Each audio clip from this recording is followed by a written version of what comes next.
ഈശോയിൽ പ്രിയപ്പെട്ട സഹോദരങ്ങളെ, ദൈവവചനത്തിന്റെ പുതുമ നിറഞ്ഞ അനുഗ്രഹ നിമിഷങ്ങളിലേക്ക് നിങ്ങളെല്ലാവരെയും ഹൃദയപൂർവ്വം സ്വാഗതം ചെയ്യുന്നു. നമ്മുടെ കർത്താവായ യേശുവിന്റെ സമാധാനവും കരുണയും ഓരോരുത്തരുടെയും ഹൃദയത്തിൽ എന്നും വിരിയട്ടെ എന്ന് പ്രാർത്ഥിക്കുന്നു. ഇന്ന് സാധാരണ കാലത്തിന്റെ 25-ാം ഞായറാഴ്ചയിലെ തിരുവചനങ്ങളിൽ നിന്ന് ജീവിതത്തിൽ നമ്മെ ഏറെ ആഴത്തിൽ സ്പർശിക്കുന്ന ഒരു ചോദ്യമാണ് മുന്നിൽ വരുന്നത്. നമ്മുടെ ഹൃദയത്തെ നിയന്ത്രിക്കുന്ന യഥാർത്ഥ അധിപതിയാർ? നാം ജീവിക്കുന്നത് ദൈവത്തിനു വേണ്ടിയാണോ, അല്ലെങ്കിൽ ലോകത്തിന്റെ വഞ്ചകമായ സമ്പത്തിനു വേണ്ടിയാണോ?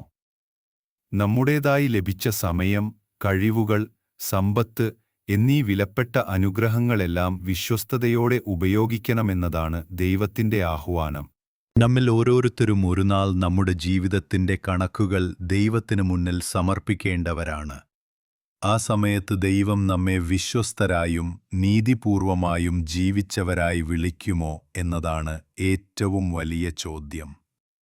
നമ്മുടെ മനസ്സിനെ നിയന്ത്രിക്കുന്നത് ദൈവസ്നേഹമാണോ, അല്ലെങ്കിൽ ധനത്തിന്റെ വലയമാണോ എന്നുള്ളതു തന്നെ ഇന്ന് നമ്മൾ തിരിച്ചറിയേണ്ട സത്യം. ഈ വചനധ്യാനം ദൈവഹിതത്തിനു അനുസൃതമായി നമ്മുടെ ജീവിതത്തെ ശരിയാക്കാനും ശരിയായ വഴിയിലേക്ക് തിരികെ കൊണ്ടുവരാനും നമ്മെ പ്രേരിപ്പിക്കുന്നു. അതിനാൽ പരിശുദ്ധാത്മാവിന്റെ ജ്ഞാനത്തിനായി പ്രാർത്ഥിച്ച് ഹൃദയം തയ്യാറാക്കി നാം ഈ വചനങ്ങളിലേക്ക് കടക്കാം.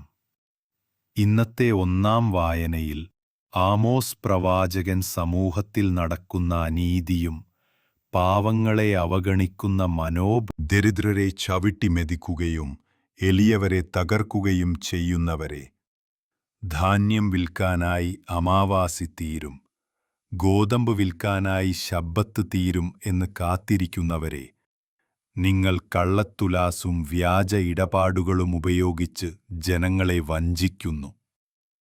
ചെരിപ്പിന്റെ വിലയ്ക്കുപോലും എളിയവരെ വിറ്റഴിക്കാൻ നിങ്ങളെ തയ്യാറാണ്. ഗോതമ്പിന്റെ പൊടി പോലും നിങ്ങൾക്ക് വ്യാപാര വിഷയമാണ്. ഇതെല്ലാം കണ്ടു യാക്കോബിന്റെ ദൈവം പ്രഖ്യാപിക്കുന്നു, അവരുടെ പ്രവൃത്തികളൊന്നും ഞാൻ ഒരിക്കലും മറക്കുകയില്ല. ഈ മുന്നറിയിപ്പ് നമ്മെ ഓർമ്മിപ്പിക്കുന്നത് ദൈവം സമൂഹത്തിലെ നീതിക്കായി എത്രമാത്രം ഉണർന്നിരിക്കുന്നുവെന്നും വിശ്വാസികളുടെ ജീവിതം ആ നീതിയുടെ വെളിച്ചത്തിൽ ജീവിക്കപ്പെടണമെന്നും. സ്നേഹിതരെ, നമ്മൾ കേട്ട ആമോസ് പ്രവാചകന്റെ വചനങ്ങൾ കാലത്തിന്റെ സത്യങ്ങളെ വെളിച്ചത്ത് കൊണ്ടുവരുന്ന അതിവിശേഷ ശക്തിയുള്ളവയാണ്. അദ്ദേഹം ജീവിച്ചിരുന്ന കാലഘട്ടത്തിൽ ഇസ്രായേൽ സാമ്പത്തികമായി മുന്നേറിയിരുന്നെങ്കിലും ആ പുരോഗതിയുടെ നേട്ടങ്ങൾ അനുഭവിച്ചത് ഒരു ചെറിയ ധനികവർഗം മാത്രമായിരുന്നു. ഭൂരിപക്ഷം സാധാരണക്കാരും പാവപ്പെട്ടവരും കൂടുതൽ ദുരിതത്തിലേക്ക് തള്ളപ്പെടുകയായിരുന്നു.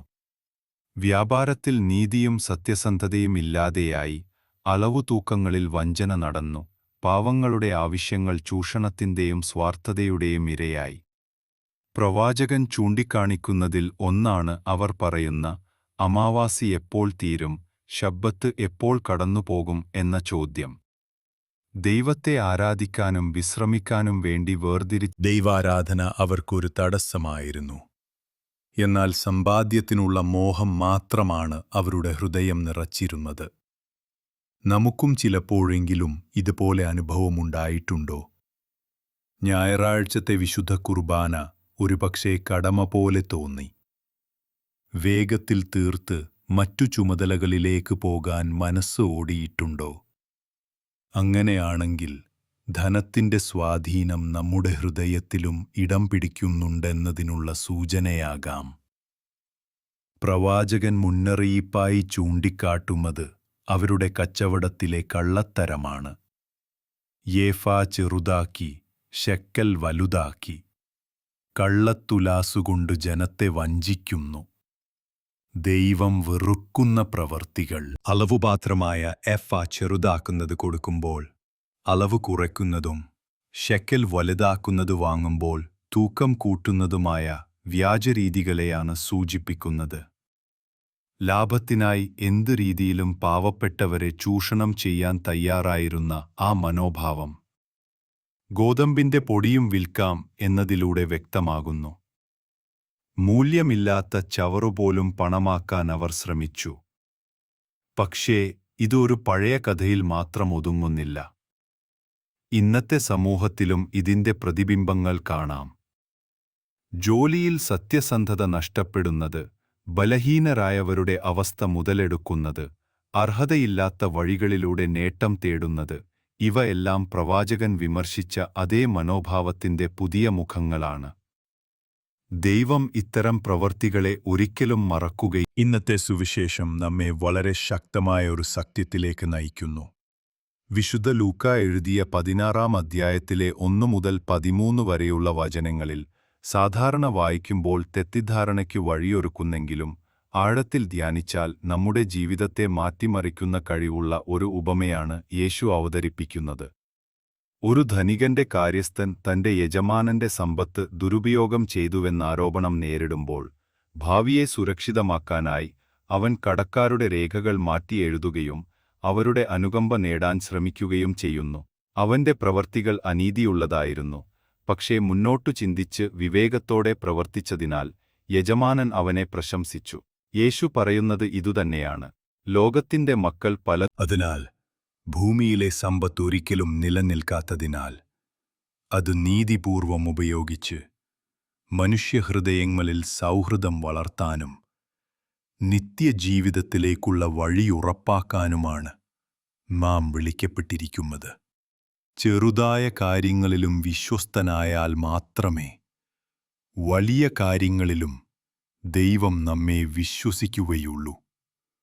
ചെറുതിൽ തന്നെ അവിശ്വസ്തനായാൽ വലിയതിലും അതേ അവിശ്വാസം തുടരും എന്നതും ഇവിടെ യേശു നമ്മെ ഓർമ്മിപ്പിക്കുന്നു. അനീതിയുടെ സമ്പത്ത് കൈകാര്യം ചെയ്യുന്നതിൽ വിശ്വസ്തരാകാൻ കഴിയുന്നില്ലെങ്കിൽ നിത്യമായ യഥാർത്ഥ ധനം ദൈവമെങ്ങനെയാണ് നമുക്കു കൈമാറുക? മറ്റൊരാളുടെ സ്വത്ത് സൂക്ഷിക്കാനും പരിപാലിക്കാനും നമ്മിൽ സത്യസന്ധത കാണുന്നില്ലെങ്കിൽ നമുക്കുള്ളതായി വാഗ്ദാനം ഒരു കള്ളക്കാരനായ കാര്യസ്ഥൻ തന്റെ യജമാനന്റെ സമ്പത്ത് നഷ്ടപ്പെടുത്തുകയും പിന്നെ യജമാനൻ അവനെ പ്രശംസിക്കുകയും ചെയ്യുന്നു.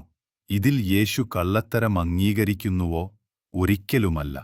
യേശു പ്രശംസിക്കുന്നത് അവന്റെ അനീതിപരമായ പ്രവൃത്തിയെയല്ല, മറിച്ച് പ്രതിസന്ധി നേരിടുമ്പോൾ അവൻ പ്രകടിപ്പിച്ച വിവേകത്തെയും ദൂരദർശിത്വത്തെയുമാണ്. ജോലി നഷ്ടപ്പെടാൻ പോകുന്ന അവൻ തന്റെ പരിമിതികളെ തിരിച്ചറിഞ്ഞു. കിളയ്ക്കാൻ എനിക്ക് കഴിവില്ല, ഭിക്ഷ ചോദിക്കാൻ എനിക്ക് ലജ്ജയുണ്ട് എന്നുള്ള അവസ്ഥയിൽ ഭാവിയെ സുരക്ഷിതമാക്കാനുള്ള മാർഗം അവൻ കണ്ടെത്തുന്നു. യജമാനന്റെ അധികാരത്തിൽ നിന്ന് ലഭിച്ച ശേഷിപ്പുള്ള സമയം ഉപയോഗിച്ച് കടക്കാരോട് ഇളവ് കൊടുക്കുകയും അവരുടെ മനസ്സ് സ്വന്തമാക്കുകയും ചെയ്തു.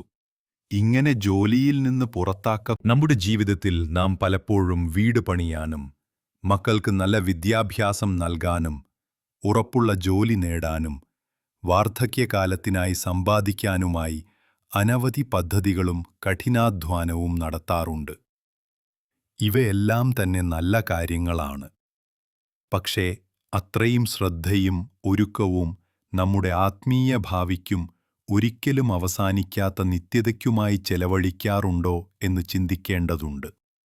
ഒരിക്കലൊരു ധ്യാനഗുരു തന്റെ അടുത്തെത്തിയ യുവ ബിസിനസ്സുകാരനോട് അടുത്ത 5 വർഷത്തെ ബിസിനസ് പദ്ധതിയെക്കുറിച്ച് ചോദിച്ചു. ആ യുവാവ് ആവേശത്തോടെ തന്റെ നിക്ഷേപങ്ങളും മാർക്കറ്റിംഗ് തന്ത്രങ്ങളും ലാഭക്കണക്കുകളും വിശദീകരിച്ചു. പിന്നെ ഗുരു ചോദിച്ചു, ശരി, ഇനി പറയൂ, അടുത്ത 500 വർഷത്തേക്കുള്ള പദ്ധതി എന്താണ്? ആ ഗുരു സ്നേഹപൂർവം ചിരിച്ചു പറഞ്ഞു, മോനെ, കുറച്ചു വർഷങ്ങൾക്കായി നീ ഇത്രയും സൂക്ഷ്മമായി ആസൂത്രണം ചെയ്യുമ്പോൾ ഒരിക്കലും അവസാനിക്കാത്ത നിത്യതയ്ക്കായി എന്താണ് നീ ഒരുക്കുന്നത്? യേശുവും നമ്മോട് ഇതേ ചോദ്യം തന്നെയാണ് ഉന്നയിക്കുന്നത്. ആ കള്ളകാര്യസ്ഥൻ തന്റെ ഭാവിയെക്കുറിച്ച് വിവേകത്തോടെ ചിന്തിച്ചുവെങ്കിൽ നമുക്കും നമ്മുടെ സ്വർഗീയ ഭാവിയെക്കുറിച്ച് അതേ രീതിയിൽ ദൂരദർശിത്വത്തോടെ തയ്യാറെടുപ്പുകൾ വേണം. അതുകൊണ്ടാണ് യേശു പറയുന്നത്, അനീതിയുടെ മാമ്മോൻ ഉപയോഗിച്ച് നിങ്ങൾക്ക് സ്നേഹിതരെ ഉണ്ടാക്കുക. അത് ഇല്ലാതാകുമ്പോൾ അവർ നിങ്ങളെ നിത്യകുടീരങ്ങളിൽ സ്വീകരിക്കും. ഇവിടെ മാമ്മോൻ എന്നും പറഞ്ഞിരിക്കുന്നത് ധനസമ്പത്താണ്, പലപ്പോഴും അനീതിയിലൂടെ ഉണ്ടാകുന്നതും നമ്മെ ദൈവത്തിൽ നിന്ന് അകറ്റാനുള്ള ശക്തിയുള്ളതുമാണ്. എന്നാൽ നമ്മുടെ കൈവശമുള്ള സമ്പത്തും വിഭവങ്ങളും മറ്റുള്ളവരുടെ ജീവിതത്തിൽ ആശ്വാസവും കരുണയും വിതറാനായി വിനിയോഗിക്കുമ്പോൾ അതിന്റെ പ്രതിഫലം വെറും ലോകീയ വിജയമല്ല, മറിച്ച് സ്വർഗത്തിൽ നിലനിൽക്കുന്ന സൗഹൃദങ്ങളായിരിക്കും. നാം സഹായിച്ച ഓരോരുത്തരും നിത്യജീവിതത്തിൽ നമുക്കുവേണ്ടി സാക്ഷ്യം വഹിക്കും. ദൈവം നൽകിയ ആരോഗ്യവും സമയവും കഴിവുകളും സമ്പത്തുമെല്ലാം നമ്മുടെ ഉടമസ്ഥതയല്ല, നമുക്ക് ഏൽപ്പിച്ച ഉത്തരവാദിത്തങ്ങൾ മാത്രമാണ്. അതിനാൽ ചെറിയ കാര്യങ്ങളിൽ പോലും വിശ്വസ്തത പുലർത്തുന്നവർക്ക് ദൈവം മഹത്തായ ആത്മീയ സമ്പത്ത് വിശ്വാസത്തോടെ ഏൽപ്പിക്കും. കുടുംബത്തിലെ കടമകൾ, തൊഴിൽ സ്ഥലത്തിലെ സത്യസന്ധത, ദരിദ്രരോടുള്ള കരുണ, ഇവയൊക്കെ നമ്മുടെ വിശ്വസ്തതയെ തെളിയിക്കുന്ന ചെറു പരീക്ഷണങ്ങളാണ്. യേശു വ്യക്തമാക്കുന്നത് ഒരാൾക്ക് ഒരേ സമയം 2 യജമാനന്മാരെ സേവിക്കാൻ കഴിയില്ല എന്നതാണ്. ദൈവത്തെയും സമ്പത്തിനെയും ഒരുപോലെ സേവിക്കാനാകില്ല. നമ്മൾ ആരെയാണ് നമ്മുടെ ജീവിതത്തിന്റെ കേന്ദ്രമാക്കുന്നത് എന്നത് നിർണായകമാണ്. പലപ്പോഴും നാം ഞായറാഴ്ചകളിൽ ദൈവസന്നിധിയിൽ സമയം ചെലവഴിച്ചാലും ആഴ്ചയിലെ മറ്റു ദിവസങ്ങളിൽ ലോകത്തിന്റെ നിയമങ്ങളെയാണ് പിന്തുടരുന്നത്. ലാഭത്തിനായി അനീതിയിൽ വീഴുന്നതും മുന്നിലെത്താൻ കള്ളത്തരങ്ങൾ സ്വീകരിക്കുന്നതും. എന്നാൽ യേശു ഓർമ്മിപ്പിക്കുന്നത് വ്യക്തമാണ്. ദൈവമാണ് യജമാനനെങ്കിൽ നമ്മുടെ എല്ലാ തീരുമാനങ്ങളും സാമ്പത്തിക കാര്യങ്ങൾ ഉൾപ്പെടെ ദൈവത്തിന്റെ ഇഷ്ടത്തിനനുസരിച്ചായിരിക്കും. പക്ഷേ ധനമാണ് യജമാനനാവുന്നതെങ്കിൽ നമ്മുടെ ജീവിതം മുഴുവനും അതിന്റെ ചുറ്റും കറങ്ങുകയും. സ്നേഹമുള്ളവരെ, യേശു നമ്മെ വിളിക്കുന്നത് ജീവിതത്തെക്കുറിച്ചുള്ള ആഴത്തിലുള്ളൊരു വിവേകത്തിലേക്കാണ്. ഈ ലോകത്തിലെ സമ്പത്തും സ്ഥാനങ്ങളും ഒരുനാൾ അവസാനിക്കുമെന്ന് തിരിച്ചറിഞ്ഞ് നിത്യമായ സ്വർഗത്തിനുവേണ്ടി നമ്മെ ഏൽപ്പിച്ചിരിക്കുന്ന സമയവും കഴിവുകളും വിഭവങ്ങളും വിവേകത്തോടെ വിനിയോഗിക്കണമെന്ന് അവിടുന്ന് ആവശ്യപ്പെടുന്നു. ഇന്നത്തെ 1-ാം വായനയിൽ ആമോസ് പ്രവാചകൻ പറഞ്ഞതുപോലെ, അനീതിയിലൂടെയും പാവപ്പെട്ടവരെ ചൂഷണം ചെയ്തും സമ്പത്ത് കെട്ടിപ്പടുക്കുന്നത് ദൈവത്തിന്റെ ഹൃദയത്തെ വേദനിപ്പിക്കുന്ന പാപമാണ്. എന്നാൽ സുവിശേഷം നമ്മെ കൂടുതൽ ആഴത്തിൽ ചിന്തിപ്പിക്കുന്നു. ധനം സ്വയം ദുഷ്ടമല്ല, പക്ഷേ അത് നമ്മുടെ യജമാനനായി മാറുമ്പോഴാണ് അപകടം തുടങ്ങുന്നത്. സമ്പത്തെ ഒരു ഉപകരണമായി കാണാൻ പഠിക്കണം, അത് നന്മ ആമോസിന്റെ കാലത്ത് വ്യാപാരികൾ ധനത്തെ ദൈവമായി കണ്ട് മനുഷ്യത്വവും നീതിയും മറന്നപ്പോൾ യേശുവിന്റെ ഉപമയിലെ കാര്യസ്ഥൻ തന്റെ പ്രതിസന്ധി മറികടക്കാൻ ധനം ബന്ധങ്ങൾക്കായി ഉപയോഗിച്ചു. അവന്റെ ലക്ഷ്യം ലോകീയമായിരുന്നുവെങ്കിലും യേശു ആ സന്ദർഭം ഉപയോഗിച്ച് നമ്മെ പഠിപ്പിക്കുന്നത് സ്വർഗത്തിനായി നിക്ഷേപം ചെയ്യുക എന്നതാണ്. അതായത് പാവപ്പെട്ടവരിലും ദുഃഖിതരിലും യേശുവിനെ കണ്ടു അവരെ സഹായിക്കുക. അതിനാൽ ഇന്നത്തെ വചനം കേൾക്കുന്ന നമ്മൾ ആത്മപരിശോധന നടത്തേണ്ട സമയമാണിത്. നമ്മുടെ ജീവിതത്തിൽ ദൈവമേൽപ്പിച്ച സമ്പത്ത് എങ്ങനെ വിനിയോഗിക്കുന്നു? അത് സ്വർഗത്തിലേക്കുള്ള വഴിയാകുന്നുണ്ടോ? ആദ്യം നമുക്ക് സ്വയം ചോദിക്കാം, പണം എന്റെ നിയന്ത്രണത്തിലാണോ, അതോ പണമാണ് എന്നെ നിയന്ത്രിക്കുന്നത്?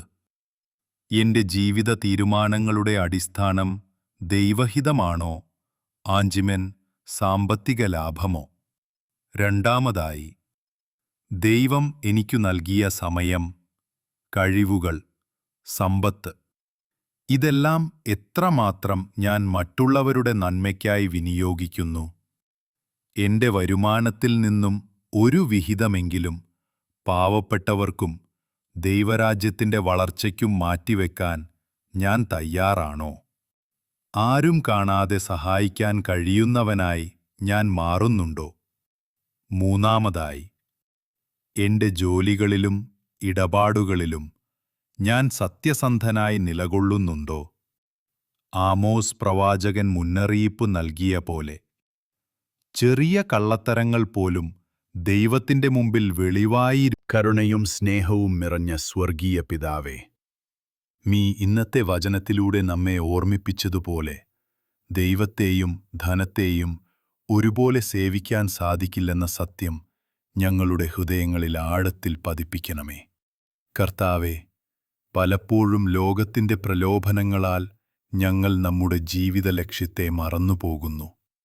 നശ്വരമായ സമ്പത്തിനു വേണ്ടി അലഞ്ഞു പാഴ്സം ചെയ്തു ഒരുപാട് കഠിനാധ്വാനം ചെയ്യുമ്പോഴും നിത്യമായ സ്വർഗത്തിനായി തയ്യാറെടുപ്പിൽ പിന്നോട്ടു പോകുന്നതെന്ത് വേദനാജനകം. ആ കള്ളകാര്യസ്ഥൻ ലൗകിക ഭാവിക്കുവേണ്ടി കാണിച്ച വിവേകത്തെപ്പോലെ ഞങ്ങൾ നമ്മുടെ ആത്മീയ ഭാവിക്കുവേണ്ടി പരിഗണിച്ച് വിവേകപൂർവം പ്രവർത്തിക്കാനും പഠിക്കണമേ. നിങ്ങൾ ഏൽപ്പിച്ചിരിക്കുന്ന എല്ലാ ദാനങ്ങൾക്കും നമ്മുടെ സമയം, കഴിവുകൾ, പാവപ്പെട്ടവരെയും ദുഃഖിതരെയും സഹായിച്ച് സ്വർഗത്തിൽ നിക്ഷേപം നടത്താൻ ഞങ്ങളെ നല്ല കാര്യസ്ഥരാക്കി മാറ്റണമേ. ഈ വചനത്തെ ശ്രവിക്കുന്ന ഓരോ വ്യക്തിയെയും നിങ്ങളുടെ കരങ്ങളിൽ സമർപ്പിക്കുന്നു. രോഗികൾക്ക് സൗഖ്യം, സാമ്പത്തികമായി ബുദ്ധിമുട്ടുന്നവർക്ക് വഴികാട്ടി, കുടുംബങ്ങളിൽ സമാധാനവും സ്നേഹവും, യുവജനങ്ങൾക്ക് ശരിയായ തീരുമാനങ്ങൾ എടുക്കാനുള്ള ജ്ഞാനം എല്ലാം നൽകണം. എങ്കിലും എല്ലാത്തിലും ഞങ്ങളുടെ ഹൃദയത്തിന്റെ ഏക യജമാനൻ നിങ്ങൾ മാത്രമായിരിക്കാൻ അനുഗ്രഹിക്കണമേ. കർത്താവായ ഈശോ മിശിഹായുടെ കൃപയും പിതാവായ ദൈവത്തിന്റെ സ്നേഹവും പരിശുദ്ധാത്മാവിന്റെ അനുഗ്രഹവും എപ്പോഴും ഞങ്ങളോടുകൂടെ ഉണ്ടാകട്ടെ. സർവശക്തനായ ദൈവം, പിതാവും പുത്രനും പരിശുദ്ധാത്മാവും നിങ്ങളെ എല്ലാവർക്കും സമൃദ്ധ